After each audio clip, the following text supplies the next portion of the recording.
سلام تخاتلتي دقيمة سلام قبل يفتو بزغنة لومي كزارة بلا زدلي قالو زحت سبات زحتوني مالتي تم قال زي فلطني عبدالله فتحو خونكا أبيناي ودابي إخازل لخا أبيناي من قصاص تأمن قال زبلون اللو قال خاني سلمنتاي إخا عاوت نحفاش تنسى هزبا وقنبار دقبات إيرترا تبل زبلونا خالو مالتي لذي أتوم ما بيناي من قصاص لخا إلكم تحطني كلمة هجنتاي نابولكم مسيه زي سمعكم نتكونوا تقولهم وزي تفلتوا تكونوا تقولهم أنا قنا بفتح لوطني لكابز جمر بوقع مالتي أستاذ شدشت عمت شوعت عمت كون قالي أبي فيسبوك ديو بيوتيوب دي قاله تنا عايز مثلا حساب كابز زارب مالتي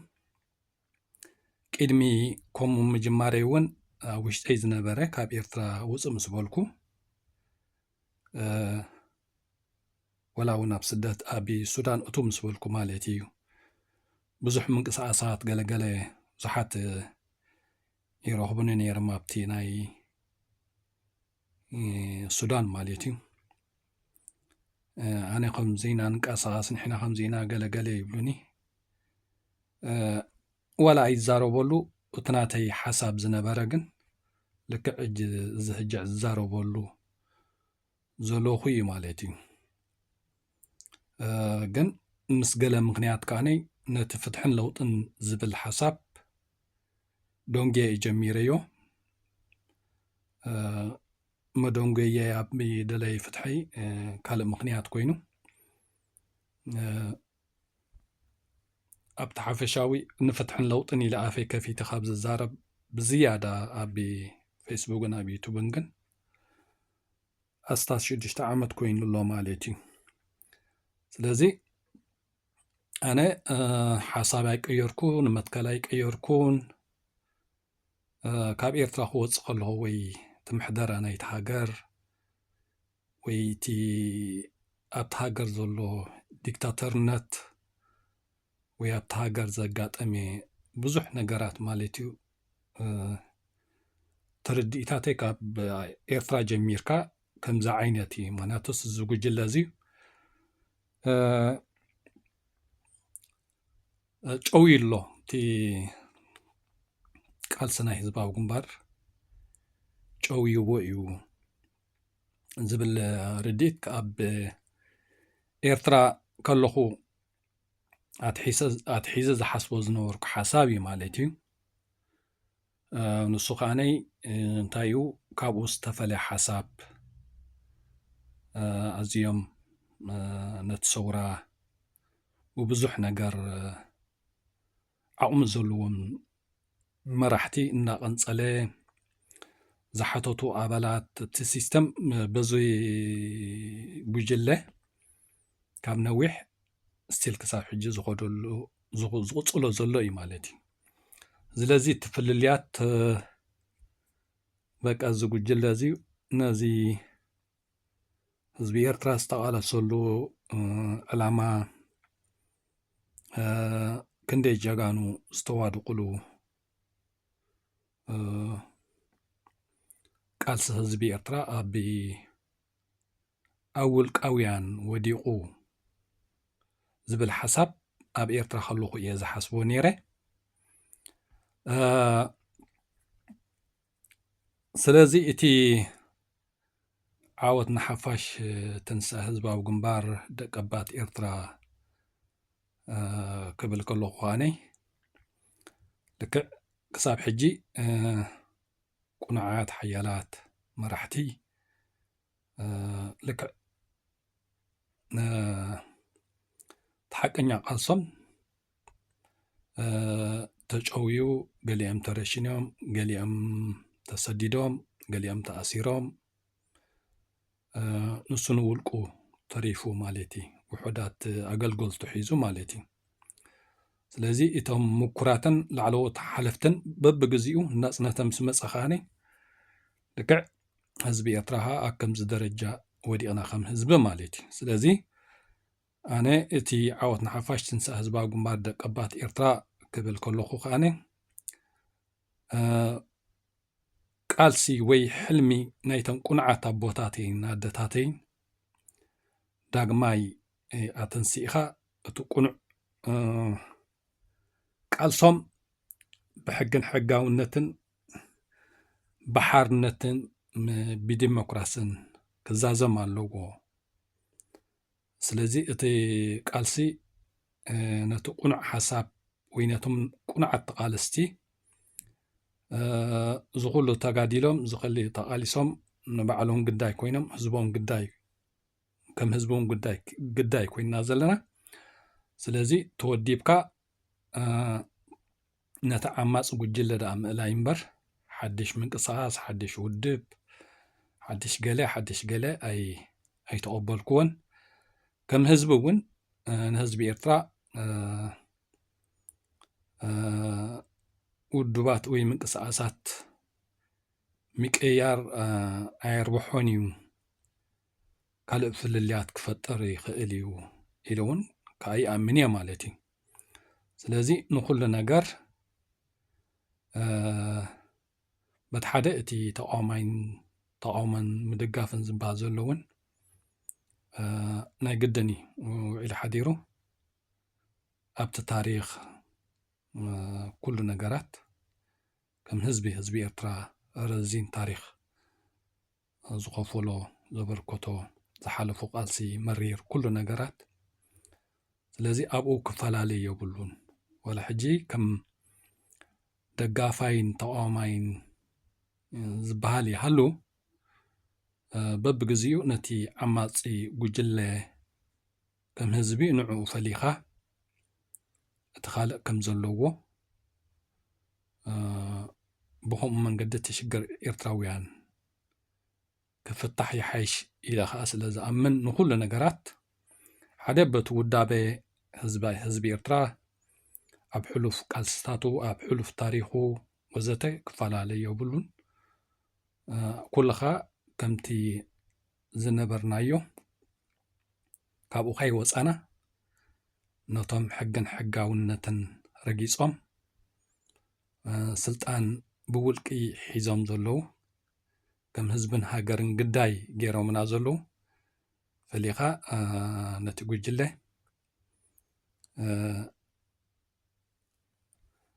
ምቅላስ ይሓይሽ እቲ ውዳበ ህዝቢ ኤርትራ እውን ኣብ ሕሉፍ ኩሉ ነገራቱ ክፈላለዩ የብሉን ካብ ምባሊ ኣነ ሕጂ ተዓወትና ሓፋሽ ትንሳኤ ህዝባዊ ግንባር ደቀባት ኤርትራ ዝብል ማለት እዩ ሕጂ ገለ ሰባት ንምንታይ ደቀባት ኤርትራ ትብል እታ ደቀባት ንምንታይ ኢኻ ትጥቀመላ ኢሎም እውን ዝተዛረቡን ሰባት ኣለዉ ወይ ከምኡ ኢሎም እውን ዝሓቱኑ ማለት እዩ ሓደ እዚ ኣብ ኤርትራ ቁንዓት ተቓለስቲ ኣለዉ ካብ የመን ዝመፁ ካብ ትግራይ ዝመፁ ካብ ፈቆዶ ኣምሓራ ወይ ካብ ሱዳን ካብ ወዘተ ዝመፁ ኣለዉ ቁንዓት ተቓለስቲ ማለት እዩ ንዕኦም ዝትንክፍ ኣይኮነን እንታይ ደኣ እዞም እስያስ ኣኪብዎም ዘሎ ኩሎም ሓቀኛ ታሪኾም ክገልፁ ዘይክእሉ እዮም ካብ እስያስ ጀሚርካ ኣብታ ጥቑ ኣኪብዎም ዘለዎ ማለት እዩ ሰሞም ከዓ ንህዝቢ ኤርትራ ግዳይ ገይሮሞ ዘለዎ ማለት እዩ ስለዚ ከም ዘረባ ከኣነይ በቦኦምን በድኦምን ኤርትራውያን ኣይኮኑን ይበሃል ወላ 60 ዓመት ይቃለሱ ወላ 70 ዓመት ይቃለሱ ንህዝቢ ኤርትራ ምጽናት ወይ ንህዝቢ ኤርትራና ከምዚ ደረጃ ምውዳቕ እንድሕር ኮይኑ ተቃልሶም ዘካይድዎ ትርጉም የብሉን ማለት እዩ ስለዚ ዓለም ለኻዊ ከኣነ ሓደ ብዜግነት ናሽናሊቲ ዝተቐበለ ዜጋ እንድሕር ኮይኑ ወይ እንድሕር ኮይኑ ማለት እዩ ስለዚ ገበን ድሕሪ ፈጺሙ ናብቲ መቦቆል ናይ ወለድኡ ክጥረዝ ወይ ክስጎ ከኣነ ዓለማዊ ሕጊ ስለዚ በዓል እስያስ እዞም ኣብዛ ከባቢኡ ኣኪብዎም ዘለዉ ተሓቂ ከምቲ ብዙሕ ሰብ ዝዛረበሉ ዘሎ እንድሕር ኮይኑ ገበኑን ፈጺሞም ስለ ዘለዉ ንሶም እውን ብዘይ ሓደ ምክንያት ኣይኮኑ ናብኡ ተኣኪቦም ዘሎ ብላዕሊ ስለዚ ንዕኦም ከኣነ ትዋና ነገር ናይ ህዝቢ እኳ እንተኾነ ከም ሓሳብ ግን ክሳብ ምጥራዝ ንዕኦም ከኣነ ዘመልክት እቲ ደቀባት ዝያዳ ማለት እዩ ስለዚ ካብዚ ምብጋስ እዩ እቲ ከምኡ ትዋና ነገር ውሳነ ናይ ህዝቢ እዩ ኩሉ ነገር ማለት እዩ ኣብቲ ደንበ ፍትሒ ወይ ደንበ ተቃውሞ ብዙሕ ፍልልያት ከዓ ስለ ዝረኣና ገለ ዓረባዊ እየ ትብል ገለ ትግራዋይ መንነት ትብል ወዘተ ገለ ትውልዲ ፀባፂባ አንድነት ኢትዮጵያ ትብል ነዚ ኩሉ ርኢኻ እዘን ኩለን ክዛረበለን ፀናሕውን ኩለን ርኢኻ እታ ዓወትና ሓፋሽ ትንሳኤ ህዝባዊ ግንባር ደቀባት ኤርትራ ከተብል ዝኸኣለት ማለት እዩ ስለዚ ልክዕዩ እዞም ኩሎም ተረሺኖም ዘለዉ ካብ ሰብዓታት ክሳብ ሕጂ ዝእሰሩን ብዙሕ ነገር ኣጋጢሞም ዘለዉ ላዕለዎት መራሕቲ ብፍሉይ ማለት እዩ ብመልኦም ደቀባት ኤርትራ እዮም ስለዚ ከም ሓሳብ ክዛረበሉ ይኽእል ነዚ ሓሳብ እዚ ዝድግፍዎ ይስዕብዎ ከኣነ ክዛረብሉ ይኽእል እዮም ቀንዲ ነገር ኣብ መወዳእታ ህዝቢ ዝውስኖ ኩሉ ነገር ማለት እዩ ወላ ክሳብ ምጥራስ ኢልካ ክትዛረብ ፀኒሕካ ሕጂ ብህዝቢ ዝተወከለ ቤት ፍርዲ ድዩ ወዘተ ወዘተ ሕጊ ናይቲ ሃገር ቆም ናይቲ ሃገር ከም ህዝብን ሃገርን ብቆዋም ክትመሓደር ምስ ጀመርካ ዝያዳ ዝውሰን ኮይኑ ግን ከም ሓሳብ ግን ናይዚ ዓወትና ሓፋሽ ትንሳኤ ህዝባዊ ግንባር ደቀባት ኤርትራ ግን ትቐንዲ መልእኽቱ እዚ እዩ ንብዙሕ ነገራ ማለት እዩ ስለዚ እቲ ለውጥን ፍትሕን ልክዕ ኣብቲ ዝተኸፍለ ዋጋ ወይ ዝተኸፍለ ረዚን ታሪክ ህዝቢ ኤርትራ ኣብኡ ኮንካ ዓመፅ ተኣሊኻ ከም ህዝቢ ብዝተፈላለየ ምክንያት ከይተፈላለኻ ከም ዝገለ ዝብልዎ ገሊኦም ዓረቢና ዝብሉ ገሊኦም ተጋሩ መንነትና ወዘተ ዝብሉ ገሊኦም ከዓ ከምቲ ቀዲመ ዝበልክዎ ገሊኦም ካብ ጎንደር ዝመፁ ገሊኦም ካብ ጎጃም ዝመፁ ትውልዶም ኣኻኺቦም አንድነት ዓባይ ኢትዮጵያ ዝብሉ ማለት እዩ ብሓፈሻዊ ኣብ ኤርትራ ሃይለስላሴ ዝገደፎም ድዩ መንግስቱ ዝገደፎም ድዩ ኣሉላ ዝገደፎም ድዩ ብምልኦም እዚኦም ኣብ ህዝቢ ኤርትራ ብዙሕ ነገር ፈጢሮም ስለ ዘለዉ ስለዚ ከም ኤርትራውያን ከም ደቀባት ከኣነ ነዚ ኩሉ ከም ህዝቢ ኣብ ኤርትራ ኣጋጢሙ ዘሎ ንኩሉ ርኢኻ ህዝቢ ክግምግም ከም ዘለዎ ማለት እዩ ብዘይ ሓደ ነገር ከምኡ ዓይነት ክትዛረብ ኣይትኽእልን እቲ መረዳእታታት ነዚ ይመስል ማለት እዩ ስለዚ ኣለና ውሑዳት ክንከውን ንኽእል ኢና ገለ ክሳብ ሕጂ እቲ ሓሳብ ዘይተረድኦ ግን ንሱ እቲ መፍትሒ ዝብል እውን ኣሎ ገለ ከኣነ ብልክዕ ሙሉእ ብምሉእ ኣብኡ ዝኸይድ ዝኣመነ ንሱ ዘዋፀና ዝብል ኣሎ ገለ ከዓ ዝያዳ መረዳእታ ዝደሊ ኣሎ ማለት እዩ። ስለዚ ከምቲ ዝድለ ኣይከደን ትጥርናፈ ምክንያቱ ከምቲ ዝድለ ክኸይድ ዘይምኽኣል እዩ ከዓኒ ሓደ እቲ ብዙሕ ፍልልያት ወይ ብዙሕ ምንቅስቓሳት ወይ ብዙሕ ውዳቤታት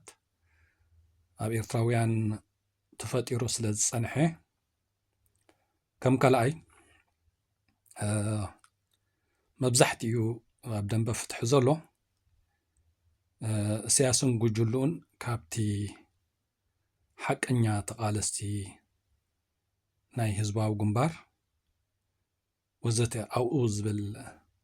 ፈላልዩ ዘይርድኦ ሰብ ከኣሎ ክሳብ ሕጂ ብኹም ምክንያት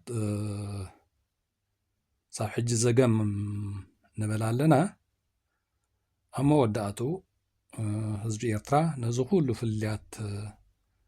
ኣጋጢሙ ዘሎ እቲ ጉጅለ ኣብ ኤርትራ ግፍዕን ፅንተትን ክቕፅል እንተዘይኮይኑ ካብኡ ዝመፅእ መፍትሒ የለን። ኣብቲ ደንበ ፍትሕን ደንበ ተቃውሞን ዝበሃል ከዓነ እቲ ዝኸይድ ዘሎ ኩሉ ነገራት ይረአ ኣሎ። ስለዚ ከም ህዝቢ ካብ ግዜ ናብ ግዜ ሓደ መፍትሒ ክፍጠር ወይ እዚ የዋፃና ዝብል ክንበፅሕ ኢና ወዲቕና ተሲእና ማለት እዩ። ስለዚ ቀፂሉ ኣማራፂታት ናይ ህዝቢ ኤርትራ እዩ ንውሓድ ንብዛሕ እቶም ብከምዚ ኢና ሽግርና ክንፈትሕ ንኽእል ንብል ሰባት ንኸይድ ኣለና። ክዕወት ንሕሪ ኮይኑ ግን ከም ህዝቢ ኤርትራ ንኩሉ ነቲ ደንበ ፍትሒ ዘሎ ፍልልያት ኣብ ደንበ ተቃውሞ ንዕኡ ወዘተ ተኻልእ ካልእ እቲ ውሽጢ ሃገር ዘሎ ጉጅለ እውን ሓደ ብዙሕ ገበናት ፈፂሙ እዩ ብቲ ሃገር ከም ካልኣይ እውን ንህዝቢ ኤርትራ ብከምዚ ዓይነት ክሕዞ ምርጩ ስለ ዝኾነ ካብኡ ዝኾነ ፍታሕ ክመፅእ ከም ዘይክእል ርዱእ ነገር እዩ። ኣብቲ ደንበ ፍትሕን ደንበ ተቃውሞን ዘሎ ብፍላይ ክሳብ ሕጂ ክለዓል ፀንሐ ንህዝቢ ኤርትራ ዘየርብሖ ስነ ሓሳባት ንዕኡ እውን ህዝቢ ብሓፈሻ መንእሰያት እናተኸታተልዎ ይኸዱ ኣለዉ። ስለዚ ከም ኤርትራውያን ኣይናይ ሓሳብ ወይ ኣበይናይ ውዳበ እንድሕሪ ተራኺብና ኢና ከነድምዕ ንኽእል ህዝቢ ከም ህዝቢ ኤርትራ ከዓኒ ኣበይና እዩ ዝያዳ ከም መፍትሒታት ክወስዶ ዝኽእል ንግዜ ገዲፍካ ብሓፂሩ እቶም ብዙሕ ግዜ ተሓቱ ስለምንታይን ወይ ብኸመይ ምክንያትን ትብሉ ብሕፅር ዝበለት እዚኣታ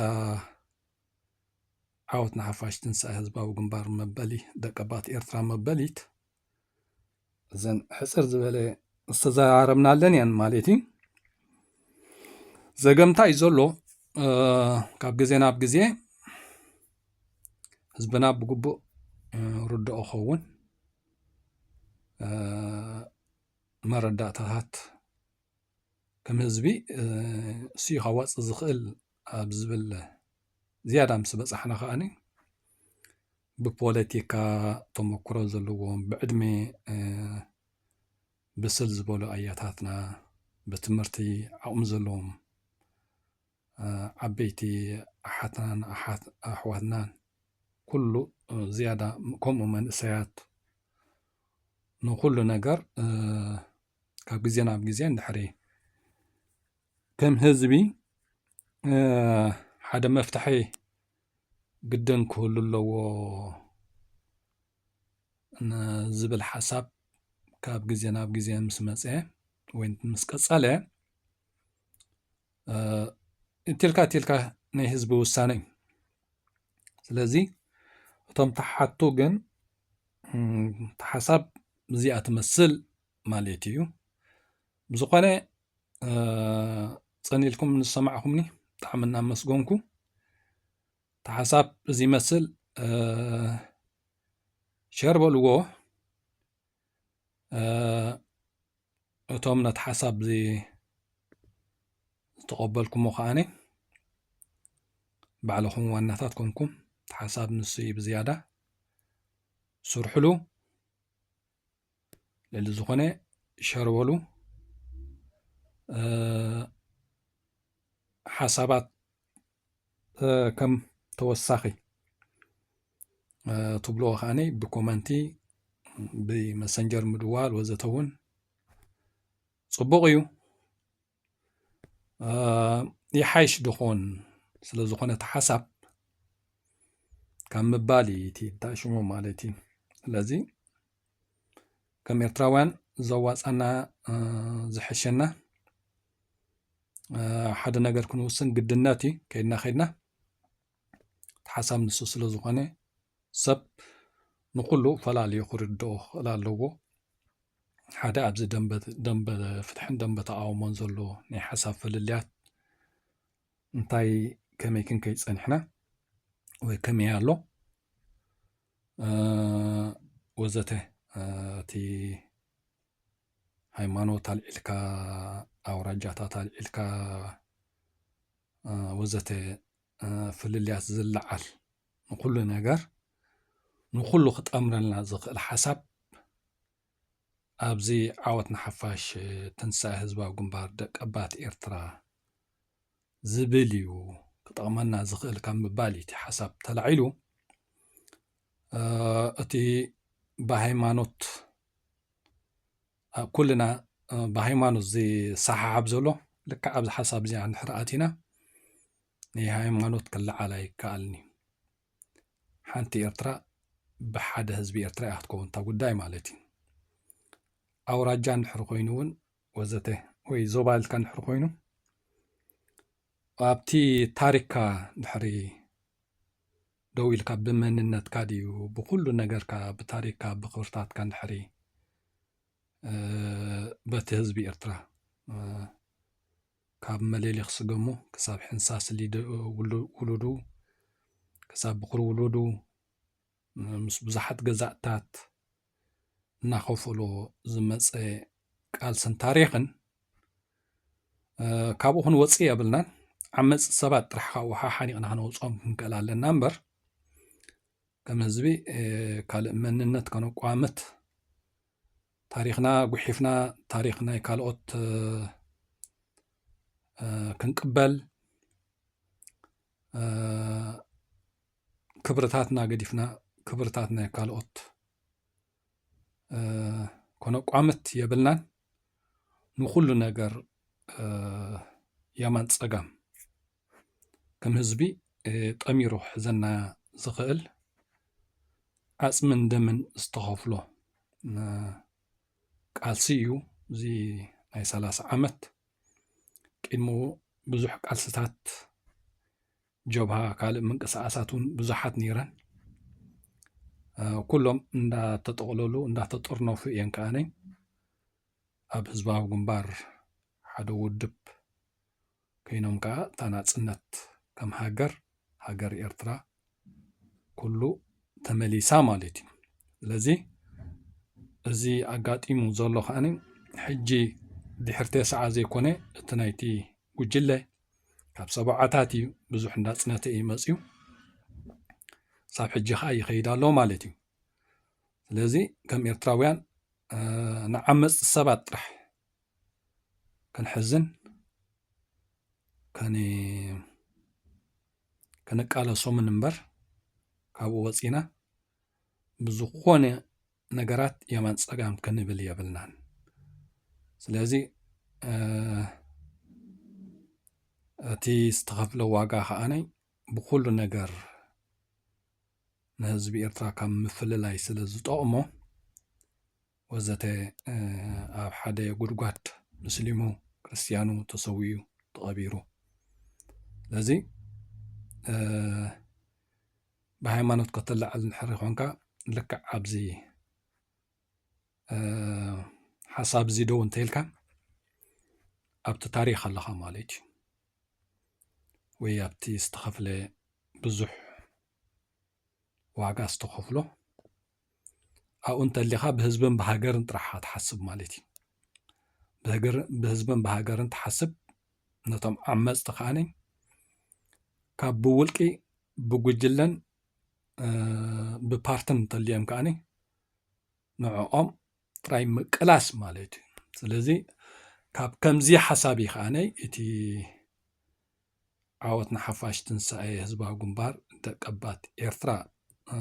ንብሎ ዘለና ስለዚ ጆይን ንግበር ከም ህዝቢ ንሱ የዋፃና ካብ ምባል ስለ ዝኾነ ዝያዳ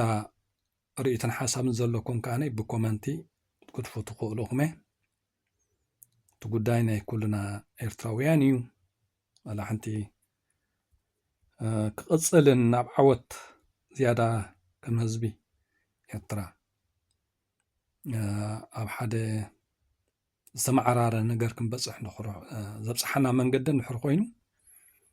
ውሳነ ናይ ኩልና እዩ ማለት እዩ ብሓፂሩ